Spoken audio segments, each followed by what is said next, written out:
कहानी की शुरुआत होती है और हम नासा के कुछ एस्ट्रोनॉट्स को देखते हैं जो मार्स यानी मंगल ग्रह पर एसिडालिया प्लैनेटिया नाम की जगह पर कुछ रिसर्च कर रहे होते हैं। ये सभी एस्ट्रोनॉट वहाँ मिट्टी का सैंपल ले रहे होते हैं। तभी अचानक उन्हें सूचना मिलती है कि एक खतरनाक और विशाल तूफान बहुत तेजी से उनकी तरफ बढ़ रहा है। ये मैसेज देखते ही जॉनसन ने तुरंत कमांडर और बाकी टीम को हैब के अंदर बुला लिया, जहाँ उन्हें पता चला कि वो तूफान 86,000 न्यूटन की बल से उनके MAV से टकराने वाला है। MAV यानी मार्स एसेंट व्हीकल एक रॉकेट होता है जो एस्ट्रोनॉट्स को मंगल की सतह से उठाकर मंगल की ऑर्बिट में परिक्रमा कर रहे उनके स्पेसशिप तक पहुंचाता है। लेकिन इसके लिए MAV का सीधा खड़ा रहना बेहद जरूरी था। अगर MAV तूफान में पलट जाता तो वे सभी मंगल ग्रह पर हमेशा के लिए फंस कर रह जाते। मामला इतना गंभीर था कि सोचने के लिए वक्त बहुत कम था, इसलिए कमांडर ने तुरंत मिशन रद्द करने और पृथ्वी पर वापस लौटने का फैसला किया। इसके बाद वो अपनी टीम को अपने पीछे पीछे MAV की ओर लेकर बढ़ने लगी। लेकिन बदकिस्मती से तब तक तूफान अपना भयंकर रूप ले चुका था और हालात लगातार बद से बदतर होते जा रहे थे।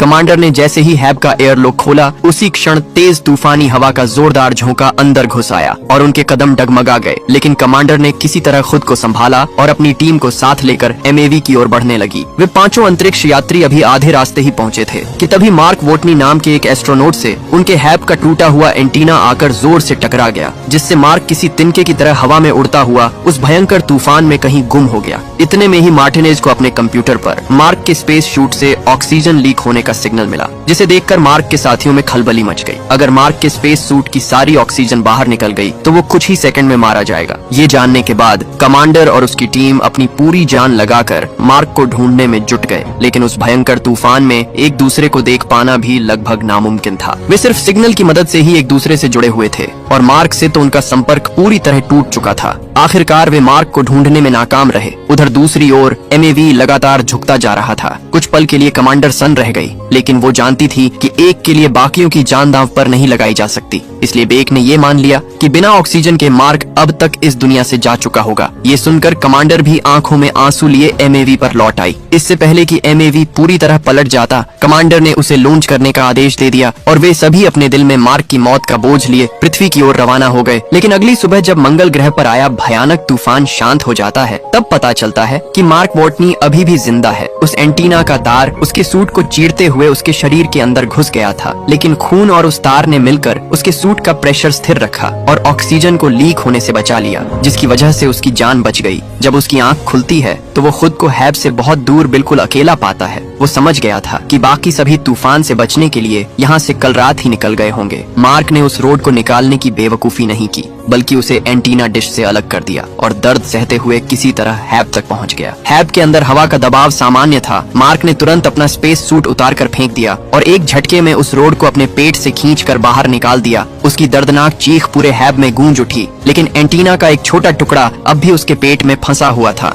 मार्क ने फर्स्ट एड किट की मदद से किसी तरह उस टुकड़े को भी बाहर निकाला और स्टेपलर से अपने जख्म पर टांके लगा लिए। उस असहनीय दर्द ने मार्क के दिमाग को झकझोर कर रख दिया था। लेकिन ये तो बस शुरुआत थी। मार्क के लिए मुसीबतों का असली सिलसिला अब शुरू होने वाला था, क्योंकि वो मंगल ग्रह के बीहड़ रेगिस्तान में बिल्कुल अकेला फंस चुका था। जिस डिश से मार्क टकराया था वो कम्युनिकेशन सैटेलाइट डिश थी, जो अब पूरी तरह नष्ट हो चुकी थी। इस वजह से मार्क न तो अपने साथियों से संपर्क कर सकता था और न ही नासा से, और अगर किस्मत से उसका संपर्क नासा से हो भी जाता तो मंगल ग्रह तक कोई भी मदद पहुँचाने में नासा को कम से कम 4 साल का समय लगेगा। और इस वक्त मार्क जिस हैब में खुद को सुरक्षित महसूस कर रहा था, उसे सिर्फ 31 दिन तक टिकने के लिए बनाया गया था। अगर उससे पहले ऑक्सीजन मशीन खराब हो जाती है तो मार्क दम घुटने से मर जाएगा। अगर वाटर रिक्लेमर यानी पानी साफ करने वाली मशीन खराब हो जाती है तो वो प्यास से मर जाएगा। लेकिन अगर किसी चमत्कार से हैब ज्यादा दिन तक टिक भी जाता है और कोई दुर्घटना भी नहीं होती, तब भी मार्क के पास इतना खाना नहीं है कि वो 4 साल तक जिंदा रह सके। अब हर हाल में मार्क का मरना तय ही लग रहा था। ये सोचकर वो मायूस हो गया। उसने ये सारी बातें अपने कंप्यूटर जर्नल में रिकॉर्ड की और आखिरकार मौत के इंतजार में एक जगह बैठ गया। अगले 2 दिनों तक वहाँ तूफान का कहर जारी रहा। इस बीच मार्क को हर पल मौत का खौफ सताता रहा। वो अब समझ चुका था कि उसका यहाँ मरना तय है, क्योंकि उसके पास पर्याप्त मात्रा में खाना और पानी नहीं है। और न ही नासा से संपर्क करने का कोई तरीका। तभी उसने ठान लिया कि मैं बिना कोशिश किए यूं ही मंगल ग्रह पर मरने वाला नहीं हूँ। इसलिए उसने कुछ ऐसा सोचा जो पहले कभी किसी ने नहीं किया। मार्क ने एक सर्वाइवल प्लान बनाया जिसमें उसने सोचा कि वो नासा के एरिस 4 मिशन का इंतजार करेगा और जब वो मार्स पर आएगा तब मार्क उनके साथ ही वापस चला जाएगा। लेकिन एरिस 4 मिशन को लॉन्च होने में अभी 4 साल बाकी थे और इतने दिन तक जिंदा रहने के उसे खाना चाहिए, इसीलिए अपने पास मौजूद खाने की लिस्ट तैयार करने लगा। मार्क और उसके साथियों का खाना मिलाकर उसके पास केवल इतना ही खाना बचा था जिसे वो लगभग 1 साल तक ही चला सकता था, पर उसे तो 4 साल तक सरवाइव करना था। ये देखकर मार्क को कुछ समझ में नहीं आ रहा था कि अब करें तो करें क्या। तभी उसकी नजर आलू पर जाती है और उसके दिमाग में एक आइडिया आता है।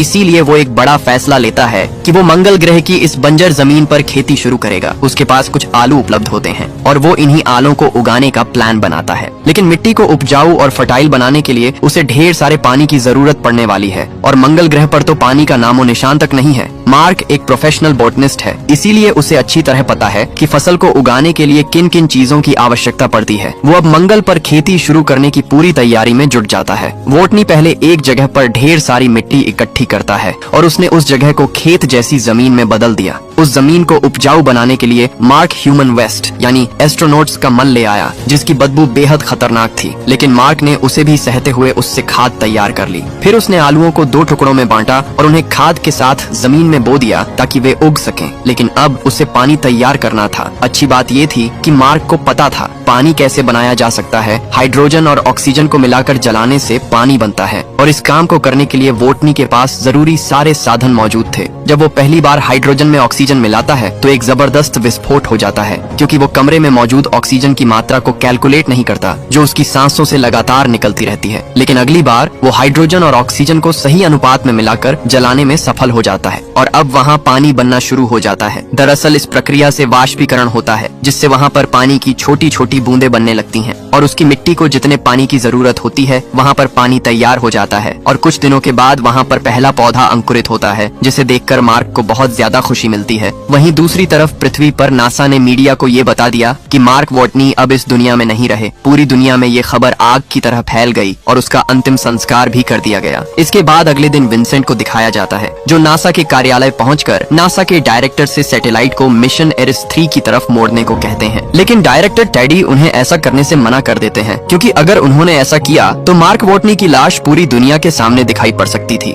इससे नासा की इमेज खराब हो सकती थी और आने वाले मिशनों के लिए फंड जुटाने में भी मुश्किलें आ सकती थी। लेकिन विंसेंट हार मानने वाले नहीं थे। उन्होंने एरिस 3 मिशन एरिया के कोऑर्डिनेट्स यानी मिंडी पार्क को भेजा। मिंडी एक सैटेलाइट एक्सपर्ट है। जब सैटेलाइट कैमरा उनके बताए कोऑर्डिनेट्स की तरफ किया तो मिंडी हैरान रह गई। वो देखती है कि वहाँ पर उनके जो इक्विपमेंट थे वे एक जगह से दूसरी जगह शिफ्ट किए गए हैं, साथ ही रोवर भी अपनी जगह से हटा दिया गया था। ये देखकर उसे यकीन हो जाता है कि मार्क अभी भी जिंदा है। वो तुरंत मार्स प्रोग्राम के हेड विंसेंट को बुलाती है और पूरी हालत बताती है। विंसेंट ये जानकारी नासा के डायरेक्टर टेडी सैंडर्स को भी बता देते हैं। डायरेक्टर इसे ये कहकर टालने की कोशिश करते हैं कि शायद तूफान की वजह से ऐसा हुआ होगा, लेकिन विंसेंट उसे बताता है कि सोलर पैनल्स को भी साफ किया गया है। इसे देखकर डायरेक्टर को भी यकीन हो जाता है कि मार्क मरा नहीं है और अभी जिंदा है। ये खबर उन्हें उलझन में डाल देती है क्योंकि मार्क की मौत की खबर पूरी दुनिया में फैल चुकी है और उसका अंतिम संस्कार भी हो चुका है। अब नासा किस मुंह से मीडिया के सामने ये कहेगा कि मार्क वोटनी अभी भी जिंदा है। तब वे सभी लोग ये फैसला करते हैं कि इस खबर को मीडिया को बता देंगे, लेकिन हरमीस में पृथ्वी पर आ रहे बाकी क्रू को इसकी जानकारी नहीं दी जाएगी ताकि ये सुनकर उन्हें दुख ना हो और वे इस गिल्ट में ना रहे कि उन्होंने मार्क को मंगल पर मरने के लिए अकेला छोड़ दिया है। उधर मार्क को अब मंगल ग्रह पर फंसे 70 दिन बीत चुके थे। अब तक उसने खाने और पानी का बंदोबस्त तो कर लिया था, पर अब उसे मंगल ग्रह से निकलने की प्लानिंग बनानी थी। मार्क को ये बात अच्छी तरह पता था कि नासा का अगला एरिस 4 मिशन अब से ठीक 4 साल बाद शिया पर्ली क्रेटर पर लैंड करेगा। लेकिन समस्या ये थी कि उसकी वर्तमान लोकेशन से लगभग 3200 किलोमीटर की दूरी पर थी। मंगल से जीवित निकलने का अब उसके पास यही एक रास्ता था कि उसे किसी तरह 4 साल बाद उस स्थान पर पहुंचना होगा। मार्क ने कैलकुलेशन की कि वहां तक पहुंचने में उसे लगभग 50 दिन का समय लगेगा। उसने फौरन अपनी तैयारियां शुरू कर दी। उसके पास एक रोवर था जो चलने की हालत में नहीं था, लेकिन मार्क ने अपना साइंटिफिक दिमाग लगाया। उसने खराब रोवर के जरूरी पार्ट्स निकालकर दूसरे वर्किंग रोवर में फिट कर दिए। इस मॉडिफिकेशन के बाद अब उसका रोवर इतनी लंबी दूरी का सफर तय करने के काबिल बन चुका था, लेकिन अब उसके सामने एक और नई समस्या